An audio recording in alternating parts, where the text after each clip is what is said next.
Jacques Bazinet here at Talos Holdings. Hope you're having an absolutely fantastic day. You know, there's a war in Iran, and I wish there was somebody on the ground that can give us live updates every day. Well, we're live on the ground in the multifamily market, so let's share some updates of what's going on in the multifamily market. Everything you think you know about the rental market in 2026 is probably wrong. Here are the numbers to prove it. Let's first talk about the supply cliff. Apartment completions are cratering. We went from 585,000 units delivered in 2024 down to a forecasted 317,000 units in 2026. That's nearly a 10-year low.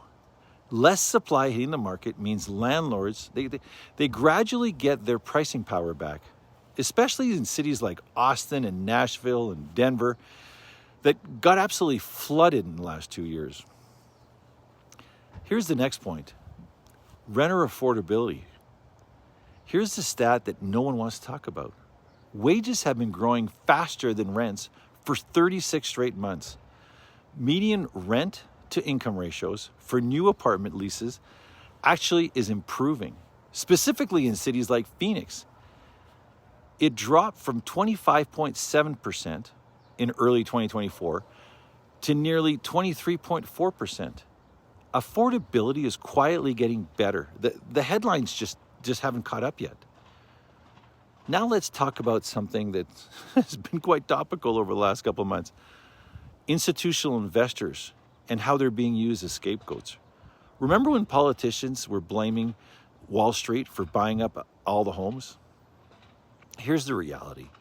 Large institutional investors represent less than 0.5% of home purchases.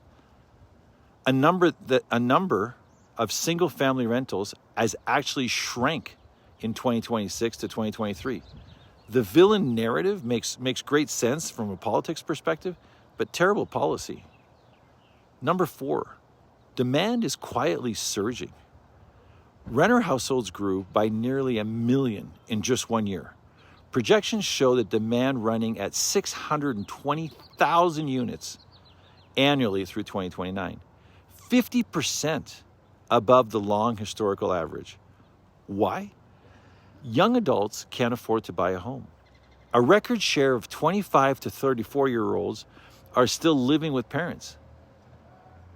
That's not a trend. That's a structural shift. So here are the big things in the picture to remember. Some of what 2026 actually looks like. Supply chain is going to fall off a cliff. Demand holds strong.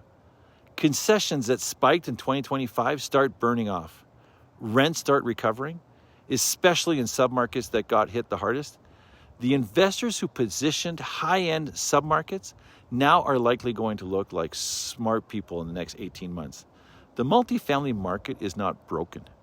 It's just in the middle of one of the largest resets in a decade.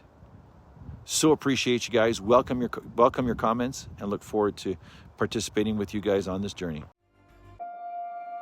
Talos Holdings. Better life.